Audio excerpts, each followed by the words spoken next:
Hello everybody, hope you're doing really well. So today I've got a very special treat for you. As you can see in the background, it is a very unique and very rare air raid shelter. In fact, this might be the last one surviving that we know of. So it's very, very exciting to see this. So let me just give you a bit of a backstory on this one. I was aware of this for a while, and I kindly contacted the Send and Ripley Museum, which is just here. Actually, it's the Historical Society, but this is their museum that they have right next doors. And I kindly asked them if it was possible to visit this and actually record it, because it is just such a unique air raid shelter. And obviously, as you've seen on my channel before, we've done many different types of air raid shelters. We've done the smallest ever air raid shelter, which was the console air raid shelter designed for one person, or bomb shelter technically. And we've done really large shelters, such as deep shelters, actually in Surrey, not too far away from where we are. But today, we are definitely doing one of the most unique and rare air raid shelters that you can ever see. So, stay with me and I'm going to tell you more about the history on the other side. I promise you're going to love this one. Come on.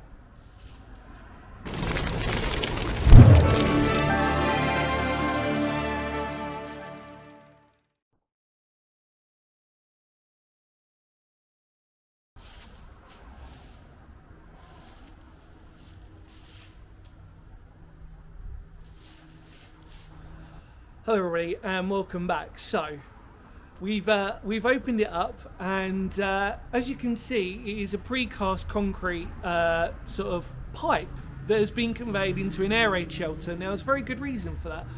So this was designed by Norcon, who were manufacturers of sewage and pipe works. In fact, you can probably find them under Norcon Limited, and they pretty much ceased operations in the 1960s. But what happened was, and it was quite similar to a lot of industrial types of businesses in World War II, was that most of their contracts had dried up, and obviously Norcon was no exception, because really there wasn't much use for sewage pipes or anything else like that when most of, especially London for example, was being bombarded by the Germans, obviously under the Blitz that we've obviously mentioned many times on this channel. So their idea was, well, we've got all these precast concrete obviously pipes, what shall we do with them? And they decided that it would make great for an air raid shelter. They were also they were quite well known as well in a strange way for also designing pillboxes. And in fact, actually, if you want to get most of your information about Norcon itself, if you go on Wikipedia, there's some beautiful photos of these Norcon pillboxes, and actually one of there's not actually any that are around here that we know of that are local, but you can find them still still out there in the ether of where all these pillboxes are. But back to Norcon themselves anyway. So Norcon were literally based in Ripley, where we are now, and so they were a local company, and this is what they came up with. So what it is two sections of a concrete pipe, and what they've done is they've welded it together, and both sections measure out about 3 foot in 3 foot diameter, etc., etc. And what they've done is you can see the weld in it. They've welded both sections together, and they've made it into an air raid shelter. They put a door in it, as you can see, and at the back they've got a little air vent. Now, this is what's really special about this one. But do you know what? I'm going to lead you on to that.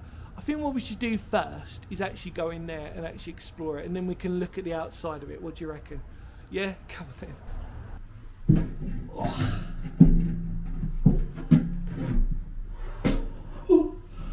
So, I'm laughing because it is probably the most uncomfortable, smallest air raid shelter. Oh, I'm going to get my bum dirty here. Oh, I've ever been in my life. What an incredible shelter this is. It's just, it makes me smile so much. So we're inside, and obviously I am 5 foot 10, 11. There is no way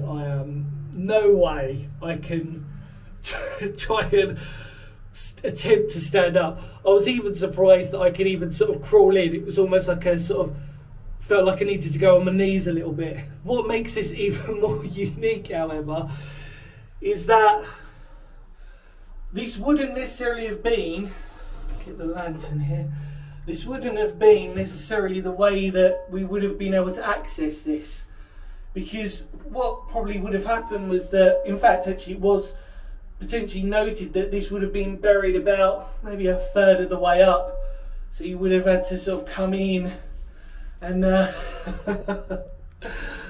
I mean, let's just picture the idea that, so this is my feet, these are my wonderful boots, and I'm here.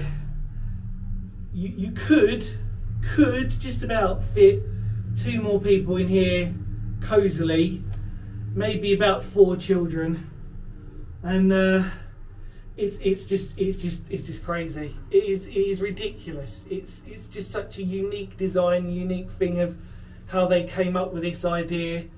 Genius in a certain way, and sort of archetypally quite British in a strange way. It's like, okay, we've got this spare pipe, what are we going to do? And then, if you can see down there, now, some of you astute people may notice something a bit strange. I've sort of mentioned it already. This is would have been the vent pipe, but what do you think's wrong with that, everybody? You're right. We're upside down. So actually it should be up there. So this is actually upside down, not just by pure circumstance. So when you come in here, you might want to know what that is. In fact, it would have been ventilation, but the problem is it would have been underground. So it needs to be flipped up on its side and turn around. But wow, this is a crazy experience. So what I'm now going to do is I'm going to shut the door. I can't believe I'm going to do it. I'm going to shut the door and we're going to lock ourselves inside and really experience this crazy atmosphere. Shall we do it? I think we should. Right, here goes. Oh. Right, so obviously I can't shut the door fully, but you can get an idea of how dark it is in here. And even with this lantern, which although it's a modern electronic one, they would have had similar, really does put a very unique perspective on this place. Really cosy, very dark, and obviously the emotions of when those bombs were coming over the top, knowing that you were literally encased in this almost concrete coffin in a strange way. It definitely doesn't have the feel of an Anderson shelter, for example, and it definitely wouldn't be sort of reinforced as obviously we know Morrison shelter, for example, would have been in their home. It's definitely not that, and obviously even with a console shelter that we've explored, it's a totally different feeling in here. And yeah, it's just so special. Right, so let me take you out. I'm going to try and get out anyway. This should be fun. Come on. Oh.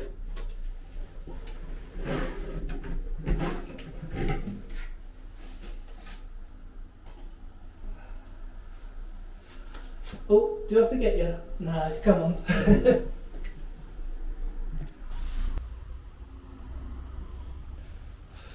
So what I want to do is, even though I've sort of talked you through it, I feel it's best that we should also read what it says on it. It says this World War II air raid shelter was constructed from concrete sewer pipes in Papercourt Lane.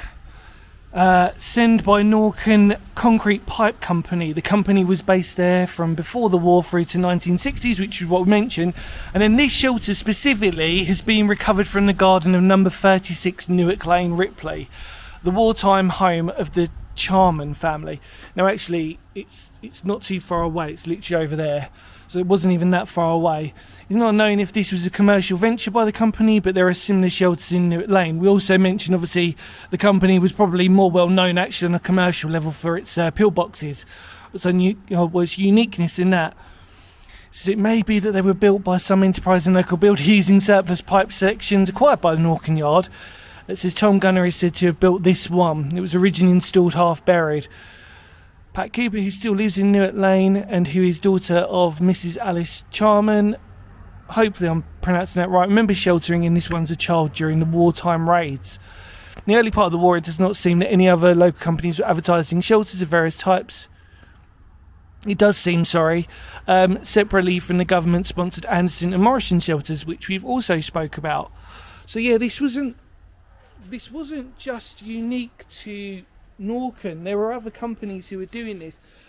But what makes this really special is that this is a survivor, and there aren't really many surviving types of interesting air raid shelters around, full stop. And the fact that this was local, what we said, like I said, so let me just show you, obviously from here, like we're looking at now. You can see the two sections welded, as we've obviously covered already. And it was noted, obviously, that somebody designed to build this one out of the two sections, obviously taking it, filled this up with concrete on this, so probably would have tilted upwards and then probably concrete the base over, I would have assumed, from the floor, because you can see striations of the concrete slabs, individual sections, and then we noted that there's like an air vent there as well. But obviously what makes this strange is actually this probably was upside down. And then as we walked in, which I didn't actually talk about, so I apologise for my sort of silliness on that. Obviously we've got the door here, but you've got some wooden floor in there. I mean, it's quite possible, we were discussing that ventilation pipe was there, and even though this probably would have been buried up a little bit higher, the pipe could have connected out over ground, because like we said before, it was noted that this would have been buried up to a certain point, not necessarily halfway, but yeah, it's just a thing of beauty. Really, really is. Well, there you go. What an amazing treat for everybody out there. I was so honoured and privileged to actually record this. First person to document this via social media, so this is brilliant. I'm so honoured to do this and to obviously show you lot out there. The most important thing, however, is that you can come down here. Check the link below in the About section, where it does mention obviously the website, gives you a little bit more information, obviously gives you an opportunity to come down here. It is in Surrey, easy to access, easy to car park, etc, etc, and most importantly, it is free. So even though it's quite a tiny place, the amount of history that's packed in there, and come down here just for this alone, it's such a unique and rare thing. I just want to say a massive thank you to Claire, the curator, and her husband for allowing me to do this. It was a funny story in which this hadn't been opened since before lockdown, and then they had to hacksaw it and then clean out the cobwebs, so I'm very grateful for them to do that for me. In fact, Claire, I think this morning as filming this, got the old Hoover out and did her best job to clean it out, so I'm very, very grateful and humbled for her to do that, especially for me. It's quite a lovely treat. So I really hope you enjoyed this video on this unique and rare two things at once air raid shelter, and thank you so much for coming along with me and experiencing this beautiful place. I'll tell you what, I will say this, there are not many chances you get to explore such unique and diverse, just interesting, really interesting places, and more importantly, they're local. So like we said before, you're not going to see this air raid shelter outside of literally Ripe and Send. You're not going to. And the fact that this one survives in the condition that it does just makes it even more special. So thank you so much for coming along with me. Please, on this video, spread the word of the channel. Obviously not just for me, but obviously for the heritage and the museum itself. They are such lovely people. I really mean that. Yeah, so any more words of Phoenix history, take care. Love to all of you out there. And because history matters, it really does, doesn't it? Look after yourselves. Take care. And I'll see you all very soon. Ready? Coming in. Kapow. Do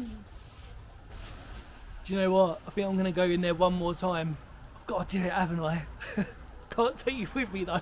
There's not enough room. See you later. Oh. Do you love history? Oh, I'm going in reverse. Oh. There you go.